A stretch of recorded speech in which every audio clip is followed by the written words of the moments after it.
your phone? Oh, it's nothing. I'm just scrolling my Instagram. Are you getting an addiction to social media? Are you sure? Because I feel just fine with it.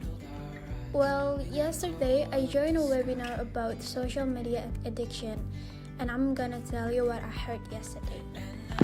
Checking and scrolling through social media has become an increasingly popular activity over the last decade. Social media addiction is a behavioral addiction that is defined by being overly concerned about social media, driven by uncontrollable urge to log onto or use social media, and devoting so much time and effort to social media that it impairs other important life areas. Studies have shown that the symptoms of social media addiction can be manifest in mood, cognition, physical and emotional reaction, and interpersonal and psychological problems.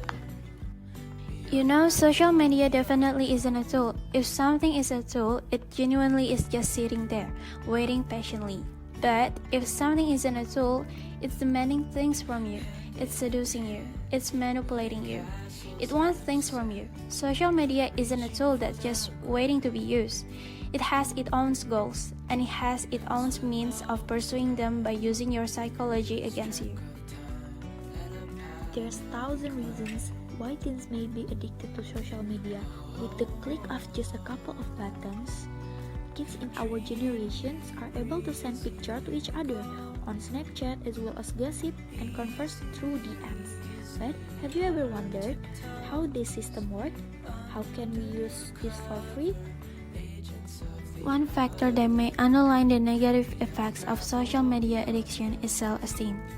Although viewing or editing one's own online profile enhances self-esteem according to the high-personal model, social media users are frequently exposed to other selective and glorified online self-presentations, which can in turn reduce the viewer's self-esteem. We evolve to care about whether other people in our tribe think well of us or not because it matters. However, were we evolved to be aware of what 10,000 people think of us? We were not evolved to have social approval being dosed to us every 5 minutes.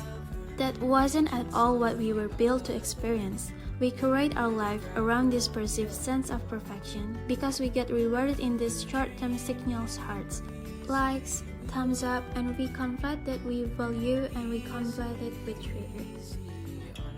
While many people are able to use social media on a daily basis with no problem, those suffering from a social media addiction are consumed by their need to use and engage on social networking sites.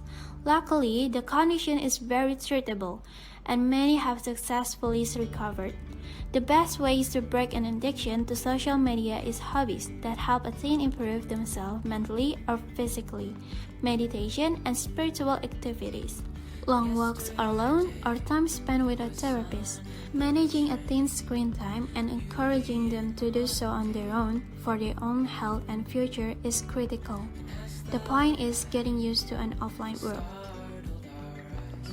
So, one thing now we know that as humans, we almost lost control over of this system, and we have to get out of this stuff. The reason why is it matter that creates the space for a conversation? Because we want there to be enough people out in the society who are free of the manipulating engineers to have societal conversation that isn't bound by the manipulating engineers.